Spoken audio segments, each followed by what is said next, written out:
flip that off. Okay.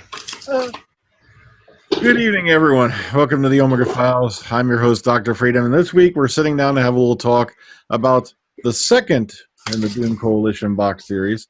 And this one had a series of bizarre adventures. Oh, man. Oh, heck. Of all the alien races to bring back, let's bring back the Vord. Yeah, those scuba diving bondage enthusiasts who used to bother their sense of rights. Well, but let's go around. Let's get intros from everybody real quick. Let's start with Philip. Good evening and welcome. Graham. Welcome to the inner reaches of your outer mind. AJ. A letter from the land of the future. All right, Susan. Hello. I'm going William? back for another week. It's just going to be great. All right. William. Hey now, how you doing, everybody? And Texas Tim. Hello there. Okay, so this one was a rather mixed bag. There's a bit more action to it in most places than there was in the first one. We get an intro story for a new villain who, well, turns out to be a rather interesting character, maybe even just a tad more twisted than the 11. I don't think that there could be anyone more twisted than the 11, but okay, let's get your guys' thoughts on it. Let's start with Graham this time. Opening thoughts on the Doom Coalition 2. It's not a bad follow-up, Brian. I find it somewhat interesting that they're going with the same formula with regards to the Dark Eyes stuff, whereby they are spotting up the villains, so to speak. You had the 11th in the first set, and now you get the introduction of Kalira, or the Sanomancer by episode 4 in this one. So you get those two in a somewhat of an unholy alliance bouncing off one another. So that's certainly interesting going forward. In terms of the stories themselves, like you say, each of them are different. Each of them are individualistic. They each have their own niche, which is cool. And you know, the first one you've got Beachhead, like you mentioned, the Return of the Vord, decent enough. Second one, although convoluted, is really interesting, and you really need to pay attention with scenes of her life. The Gift, interesting, historical here with the San Francisco earthquake, and then of course you've got the inclusion of Alex Kingston as River Song in the fourth one. All in all, not a bad set, guys. I'm intrigued, and I'm really interested to see where they go with it. Okay. Susan, you go ahead. I really, I found that there was, it was like a 4-pane window that you got a little bit of the characterization of Liv and Helen in all 4 windows, and I loved how the 4 stories were building towards a great climax where River was there, and I loved all the female characters. There were so many amazingly deep female characters, and because I'm Susie Foreman, I really liked the Return of the Vord. I mean, it was really cool. It was the Key of Marinus all over again. So yeah. Okay. Next up, let's go with Philip. Sorry, yeah. I've listened to this box set twice over because sometimes it's like what Graham says. Some stories are kind of convoluted to a point where I lose my way with it. But I will say that Betrayed, the first story in the box set, is my favourite one of all because the Vord gets a show and they're good. I mean, there's so much there's so little about them that we know really. And they're kind of like, you know, there and not there, but they fit well in this story. As for the rest of the other stories, Scenes from Her Life was a good one. It's kind of convoluted in a way that the 2 Time Lords trapped in the vortex, it's kind of, you don't realise what's going on until, you know, towards near the end, who the real culprit is in the story, which turns out she follows through into the last story at the end. Overall, the box itself is good, but for me, it's a bit too much happening for me overall. So I had to give it a lot more listening to get my head around it. I'm still having trouble trying to get my head around it, basically. There you go. But as for like Paul McGann and the 2 female companions, good running, good showing. Liv is getting more likable in my eyes. And Helen, I don't know why you have to have her really as a companion. He's got Liv. Why do you need another one? But otherwise, it's all good. Okay, Texas Tim.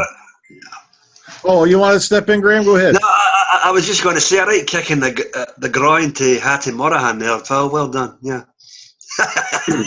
Well, I asked the same question last week about the need for Helen, but that was on the first set. Because it did seem like, why have two? But actually, they made good use of her in this set. This was a very good set. I agree with you. They made a good. They made much more of her in this one. But I'm because I'm so used to Liv, I still find in the new one a bit of someone I got to get used to as time goes on. What do you mean you're so used to Liv? She's not been a full-fledged companion since the Dark Eyes 3. Yeah, but Liv for me is still one of those sort of like Marmite type characters for me. You either like her or you don't. And in some stories I like her, some stories I don't. That's how it is. I was going to say, I think both of them became much more interesting in this set. I think they both had things. You did learn a bit more about each of them and the way they relate to the Doctor and the way they relate to each other. It's actually a pretty tight little TARDIS team they got going there.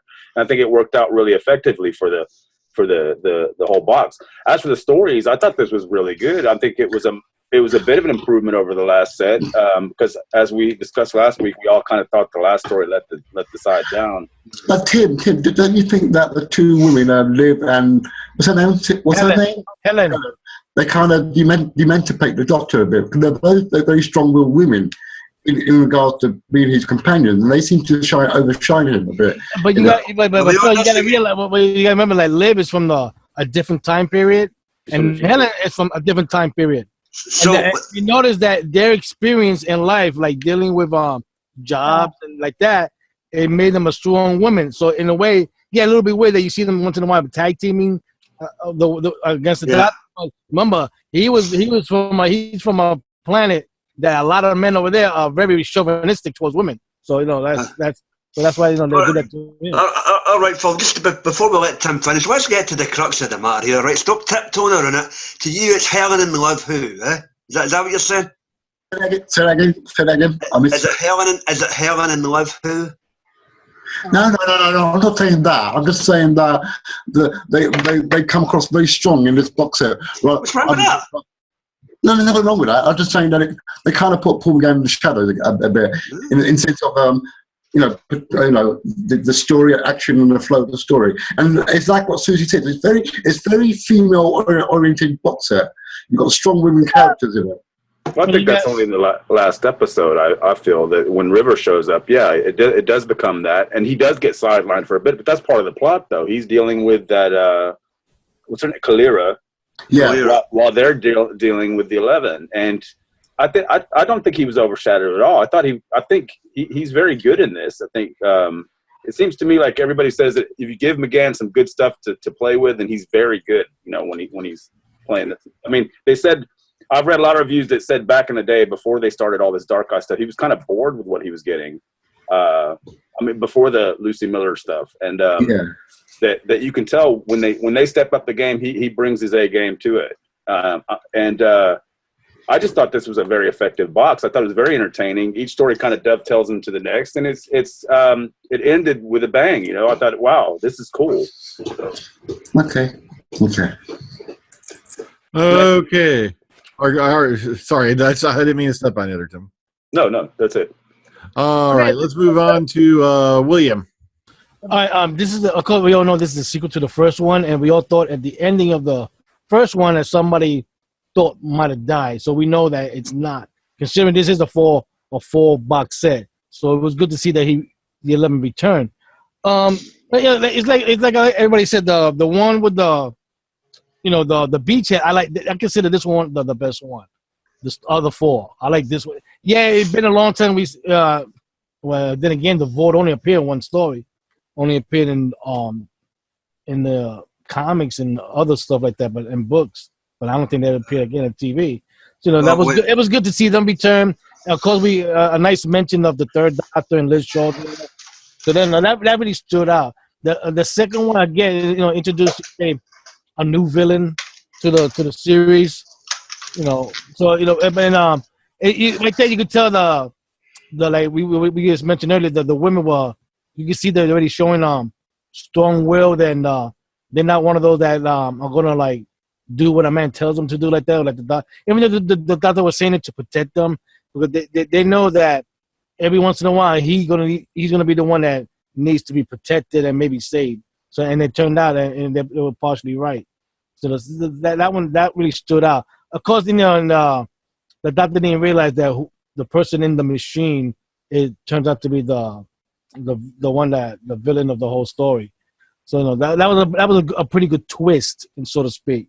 The third one, the gift, that one took me a little while to get into it. I had to re-listen to it because you could say the first 10 minutes was a little bit boring about somebody practicing a Shakespeare play, and then like that, then he needs money to continue with the show like that. Then when you see the character, I forgot his name. Pedro Morales. Yeah, him coming up with showing money and being able to do all these power stuff. Then the story started. It really kicked into gear. But you didn't realize it. You didn't realize it almost near the end that the villain from story 2 plays a role in it. So that was it's not bad, but I think that story could have needed a little tweak to make it a little better. As for the last one with River Song, yeah, of course it's gonna stand up because it has River Song in it, and we last saw her in listened to her in the Diary of River Song, and then like listening to it, you could tell that this story is gonna take place before she meets McGann in the Diary box set. You could tell by that. Yeah. And then of course it was nice to listen that she studied the doctors real well because she was able to use the Venetian judo on somebody, so that really stood out. But in my I'm not saying that any of the story really sucked, but the first one really stood out to me. I liked that one the most out of this box set. I can't. Like I said, I'm going to drop it up there. I can't wait for the third one to come out, and I can't wait to listen to it. So it really stands out. Okay, and that's right. I forgot. That's right. Yeah, the board were the Keys of Marinus. I always get the Keys of Marinus and the Sensorites. I don't know why I get it mixed up. But They were also in Domain of the Void. It was a Nelly adventure. I think it was Ian William Russell. Oh Yeah, yeah, that one's good. That's a good one. Okay, and AJ, go ahead. Yeah, I liked all 4 stories. I think the third and the fourth sort of dragged a little bit. You can see there's an underlying thread throughout the stories, and the very one it just pulls it straight and tidies it up very nicely. I like the one with the Void where how the Doctor uses their own ship against them to crush them and kill them. That was the best part I liked. But top-notch stories all around. Okay, so, and of course, as we were talking about before, yeah, we've got what I really liked about the first story was I love that little reference there back to the third Doctor. Yeah, no, he was the old guy with the white hair. Yeah, and they came down here with a bunch of military guys because my dad claimed he saw. I think it was his father saw that flying saucer on the thing. Well, the girl was saying it was her father, and it was the lady's husband that put the shotgun on the 8th Doctor. Yeah. It gave you the perspective of the B players that we see in the unit stories. Like this is what they really think after the adventure is over. I mean, we always see it from the Doctor or unit standpoint. Here you're hearing about it from somebody that lived through it and isn't happy about it, which is different. Yeah. You've essentially got one of the unit investigations where apparently nothing came of it, and they made a boo-boo. Oh dear, they were wrong. Yeah. And of course, we're introduced to the new villainess, Kalira, and she had a rather, weird story they go back into, or wait a minute, I have this great power. No, we're going to suppress that. Well, what? And we're gonna knock you down to clerk too to add on to it, basically, Yeah, and maybe in a regeneration or 2, you might get promoted. Like, really? You know what? As convoluted as that story was, I loved Mark Bonner as Swordfish. The jailer, Igor-esque type thing. It's hilarious, man. That was a good. I like the twist in that one because here you are thinking that those are the villains at the beginning when they're not, and it reminds you of the Doctor's wife because it's kind of same kind of situation where you've got these characters manipulating somebody else, or so you think. Come to find out, they're the ones being manipulated by the end of the story. I thought that was. Oh yeah, auntie and uncle. Yeah. I remember them. Yeah, I remember that. Yeah. Okay, floor is wide open. Any point you want to hit on?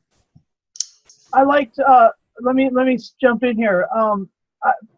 The gift was great. I thought I know that that the rest of this panel have said that it's kind of a little less interesting than the rest, but I found it really interesting that because the fire in San Francisco in 1906 was kind of a cool like flashback to the Eighth Doctor's movie. There he was in San Francisco all over again. Yeah, he even mentioned it about that. Yeah. That's true. Well, I like how he temporarily lost his memory as well. So he was running around just trying to get a haircut. I thought that was pretty funny. Yeah. Trying to clear his mind. Yeah. Who was the fella that gave him the haircut again? The guy who had the gift before Pedro? Oh, crap. Oh, the old guy? Well, he's not that old. 34. He was a Texan or something. He sounded like Sam Sonora? There you go. There you go. Yeah, he was cool. Yeah. I liked him. Yeah. He thought he bailed on them, and they ended up back at the theatre on the beams. It was cool of them to bring in an actual historical disaster, too. I mean, something that, other than the usual Titanic or something, they brought in something that's a little more obscure, because I never really paid much attention to history, and I didn't really know about the big earthquake of 1906 until I looked it up on Google and saw a lot of old photos and stuff, and man, it was a big disaster. What was it like? I mean, how many thousands of people lost their lives or something? Yeah, it was a big number. I don't know. And there was a huge fire, another thing. The fire things, like the fire of London that happened in the Fifth Doctor episodes, and the fire in Rome that happened in the First Doctor episodes. The Doctor shows up, and suddenly there's a fire. I don't know. He's a firebug. Yeah, I'm a doctor of fire. Yeah. It also turns out he was the inspiration for the Def Leppard album Pyromania. So see, the circle is complete. There you go. Yeah, he's got everything on. But yeah, I suppose we can't leave the Sauna Man, so without talking about the robot fighting scene with Nicola Walker and Mark Bonner. Yes. Just absolutely phenomenal. You've got like Visions of Ripley for Aliens and Nicola Walker in this suit. And then when Alex Kingston's River Song turns up and they just start beating the utter bejesus out of this poor Time Lord. My God, talk about hell have no hue to let women scorned. Jesus. That's what I mean. I think they gave them both something to do, because then Helen becomes River's confidant. I mean, kind of her hangs out with her on the other side, and she learns that, not to tell the Doctor that who she is or something. So I thought that was pretty cool. This was my only concern when I heard that Alex Kingston was going to be reoccurring with other Doctors or in her own box set. How many times are you going to get away with the old stick? Well, they can't meet. How can they make it different every time? Okay, in the first box set with her, we had the Miss Spritz thing. Cool. Good idea. I was going to say that, Graham. I was going to bring that up as well, because I thought myself, how many times can they pull that? No, hang on. Wait a minute. Let me finish. So you had the Miss Spritz thing. That's fine. This time around, they put a different spin on it by letting one of the companions know. Again, that's fine. Again, I'm willing to let that go. But we've got McCoy and Colin Baker coming up next year. As I say, I'm not going to diss on it. They're just going to have to come up with a hell of a lot of excuses unless they find a way around it. I think it's something that they should do only maybe 1 or 2 times with each Doctor that she meets, and not milk it. You know what I'm saying? I know. That's the thing. Here she's run into 8 twice. She says he's the one that she's not supposed to meet, according to her information. Yeah. So that should be it for that. They shouldn't have him recurring in her box sets every time, or her showing up and she probably shouldn't even show up in Doom Coalition again. This should just be the one-off. You know what I mean? Gone by the way this ended, she's probably going to be back. You think so? Because it seems like that's overkill. It's better. I mean, do it in little bits, and then it's not a big deal. Because otherwise, yeah, that's true. It's harder and harder to come up with realistic explanations for why they don't know each other. As I say, don't get me wrong. These first 2 times have been fine. I'm happy with the explanations. It's just how many times can you do it? Well, here's an idea. If she's part Time Lord, she could erase his memory of him meeting her. Fine, but again, how many times do you do that? Yeah, she's going to be using that lipstick in every Doctor? I think that she's part TARDIS. She really wasn't, she may have a time head, but she is definitely not part Time Lord. She's not, she doesn't have 2 hearts. She doesn't have the symbiotic imprinter. She's not really a Time Lord. She's part. She's not an actual Time Lord, but she has aspects of a Time Lord. And that's what the 11 noticed that when he. Well, to be, The TARDIS though than a Time Lord. she's part Gallifreyan, which means not every Gallifreyan's a Time Lord. She's also got the respiratory bypass system. She mentioned that in one of her box sets. She was forged from Rory's untempered jism. Rick Hunter, yeah. She was able to use her regeneration energy to help the 11th Doctor poison him. You know. Yeah. The TARDIS regenerates. Yeah. She's not a TARDIS. So does your nail. She's not a TARDIS. I'll tell you what she is. She's taking up hard drive space at the library now. I thought she was good in this, though. I think you know, a lot of people don't like the character that much, and they think that she was overdone on television. And I think that so far she's been quite good on audio. I think this was actually good. It's almost again like they stumble into one of her stories rather than the other way around. Although she did invite them. She did send a message at the end of the third story. Yeah. I forgot. Didn't she use the alias of Melody Malone? Yeah. Another nice throwback. Yeah.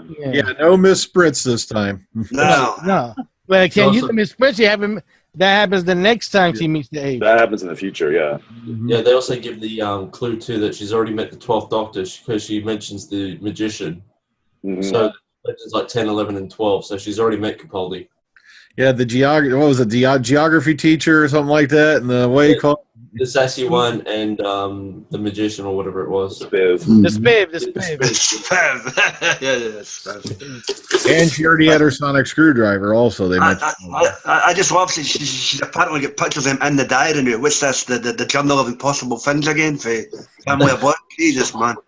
Well, my only theory is I think originally she had drawings of all of them, and then they went to the photos thing. Yeah. Yeah. I like that. I like that weather app she put in that voltage manipulator. As I say, it'll just be interesting to see how they get around it with McCoy and Baker next year. But time will tell on that one. Yeah, and I see the lipstick being used on one of them. I don't think that's a good idea. I wouldn't want to wind up in the wrong time zone because my weather bug app hogged my Wi-Fi at the wrong time. Yeah. And just as well for that vortex manipulator, or Helen might have went by early doors. You're like, oh dear. With nasty time travel. Yes, which Master Ed will say. Yes. Yeah. So this is halfway done with the 4 sets. Is the Master supposed to appear or? Nah, he's busy with the 5th, 6th, and 7th Doctor. Next month, he's gonna be busy with them. Hello, you. Yeah. I love Alex McQueen's Master, man. Whether he's gonna appear in that box set of the Time War. Yeah, I'm looking forward to that's an interesting one. I'm looking forward to that because that's going to explain Paul McGann's entrance into the Time War, isn't it? If they do it right, and they do the story in which the Master's in there and supposedly disappeared when Davros gets swallowed by the nightmare chair, that'll be an interesting, good story there. Even the nightmare chair. Well, it should lead right up into Night of the Doctor is where they're going with that. Well, the nightmare child happened in the beginning of the Time War. It was in the first days. That was the first day of the Time War. Yeah, but some of that stuff they should leave alone, I think. You know what, though? It's amazing. David Tennant utters one line back in 2008 and people are hankering to see it. Yeah. Just some random child floating through space. Yeah. If your memory was good last night, you would have saw the video yesterday. Ooh. I think the Nightmare Child's one of the guys running for president. You know which one. Oh dear, poor Hillary. Oh, then again, it could go either way. It could be Hillary or Trump. In the box set, though, I liked all the classic sound effects and references they had from the original series, like the hand crank for the door. Oh, yeah. Yeah. The first Doctor, and then you got the food machine sounds. Yep. That was pretty Yeah, the food processing machine. Yeah. Shout out to Jacqueline King as well, who was the lady ward it in the second story. Donna Noble's mother, you know. So Oh yeah. in fact, Also, I think she's Charlie Pollard's mother as well. She's everybody's mother. Huh. I was going to say, Mother. if this story was on TV, the second one, I reckon the guy who played Stormblood could have been Rick Mayall, because he sounded a lot like Rick Mayall. Yeah. Oh yeah, he did. He did. But yeah, No, but I'm saying if it was on TV before he had died. Yeah, I can just see that if Rick Mayall was still there, you know, and his list of credits, Flashheart and Stormblood. That's right. Yeah. There you go. Woof. Yeah. Speaking of Rick Mayall. Dun, dun. Oh, that's great, Vivian. Yeah, brilliant. Okay. All right. So, anything else anyone want to throw in? Philip, you've been too quiet. Come on. Oh no, sorry. I was just thinking about it. Right, the bird, right? So they crash land on Earth. Is that what happened? Is that why I had it? He looked like it might have crash land early 70s, and the third doctor was there, was less sure. But since the ship used camouflage real good, the doctor couldn't detect it. Right. Okay. Remember that?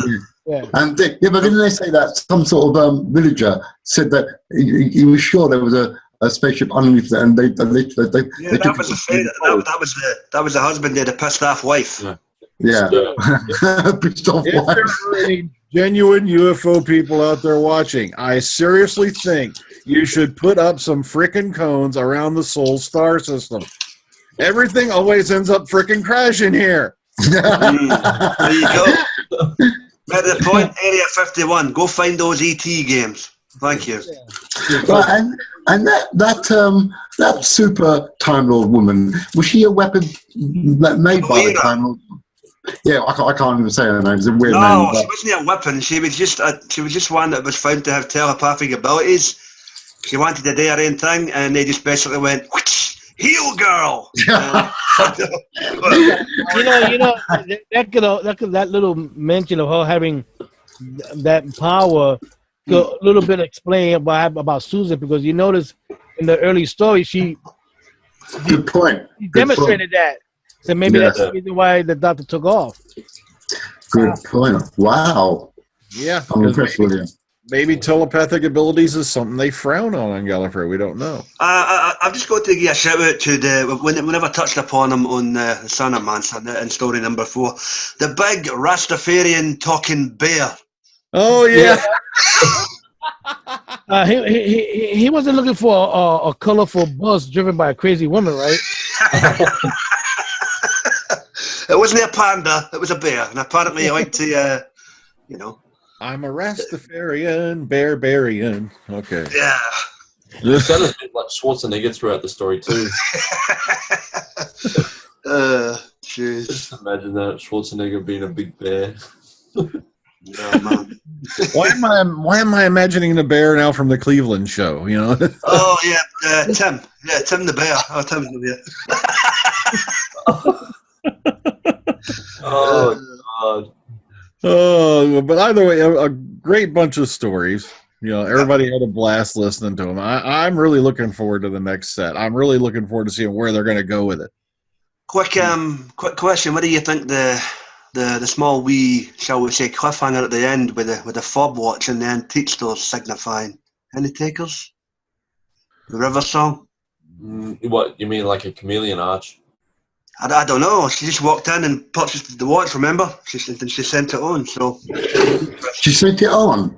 What? Yeah. I really want to listen to that. Or maybe maybe that watch was what Tennant left behind in the kid, and they was he pawned it. Yeah. Yeah, but she basically says, "Oh, okay, to McGann's doctor, you're involved in this. You might as well finish it, even though I can't meet you." So weird. That is a good point. Yeah, what was that fob watch going to represent in the next story, series of stories? You know, is it going to be a trapped Time Lord in there, or Or is it The just master. Oh, Ghana. No, we'll not go there. No, they could go there, you know, bro. They could. They could break my head around that one. AJ, get your hand up. Go ahead. Yeah, I was going to say maybe she's going to use it to disguise herself, change her appearance so she can interact with the Eighth Doctor. Good point. That's not going to happen because remember when Tennant and Smith, when Tennant met her, he didn't recognize her face. So if Ace meet her, he's going to see the face. No, but I'm saying he might, you know how it rewrites every cell in your body? Maybe she'll be making herself look different. Well, that would prove that she was part-time Lord. I mean, if that's the rewriting of her anatomy, it can be done. That proves that. So. Well, it definitely won't. Well, she knows she can't get away with using a shimmer. No. Shimmer. Yeah. Shimmer. At this time in her life, at this time in her life, throughout all the orders that we're hearing her in, she's got no regenerations left, has she? No. All gone. Okay. But she does have a very vastly expanded lifespan, like a Gallifreyan would have.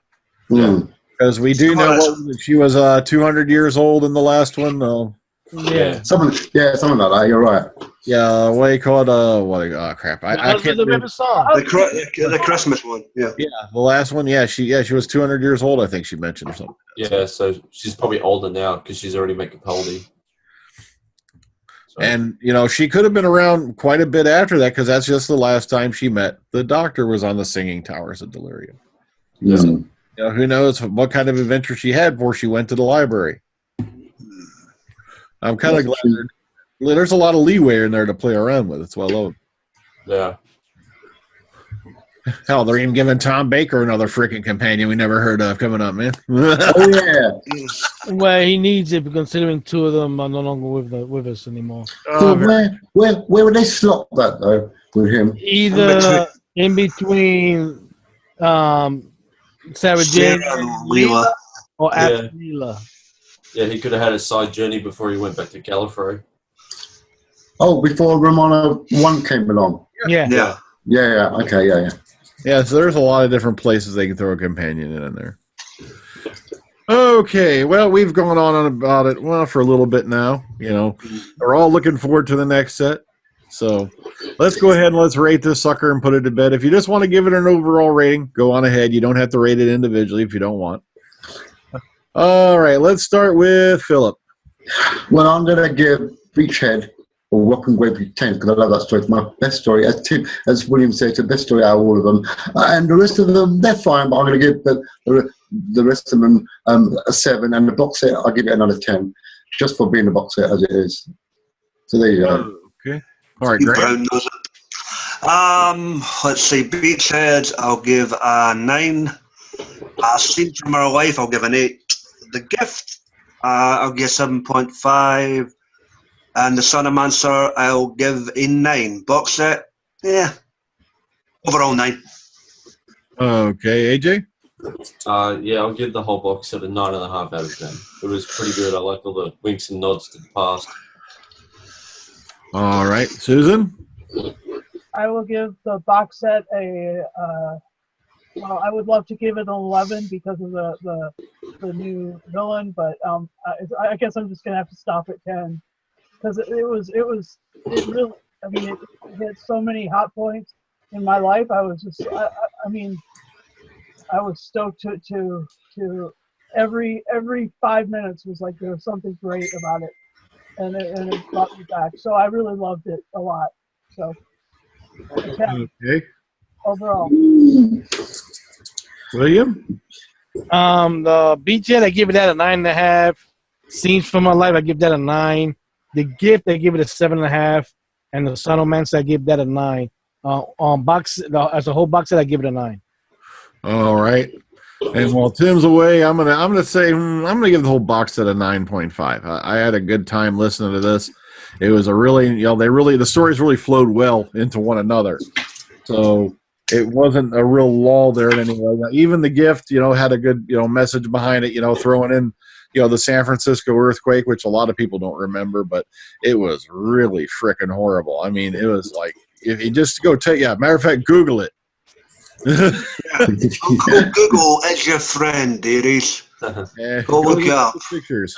Oh, hang on. Is that what all that Question Rumble is all about? It was set in the San Francisco earthquake era. Yeah. Oh my Yeah. God, the penny drops. That's what that sound was. That's what threw me because it was so noisy and lots of people going on. I thought, what's going on here? I couldn't get my head around it. That's why I couldn't get my head around it. It was the Now, big This is 1906 San Francisco earthquake. yeah. now I understand the period. Now I can go back This and is- do it properly. Sorry.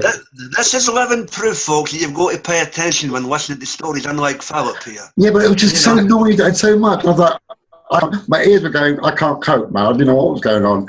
Now I understand it now. He probably thought it was the mind power. You missed the part where he said, "In 93 years, I die here." I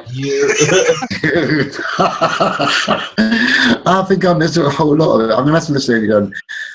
Matter of fact, I was kind of hoping he'd go into, yeah, that's right. In 93 years, I get knocked out in a drive-by. And the Chinese are not involved. Yeah, anyway. Okay, and Texas Tim, what do you give what's your rating for this set? I give it a 10. This is a very good set. Ooh. All right, so high Let's go. scores all around. Not too bad.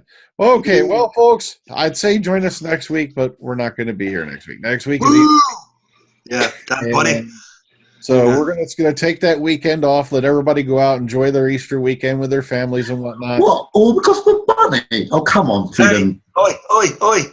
Leave the rabbit alone, Phil. The Easter Bunny demands blood, and I got to go out and get some ritual sacrifices. I'm sorry, I'm going to be busy. You ever Okay. seen Trust of the Were Rabbit? You know, yeah. The way. Where am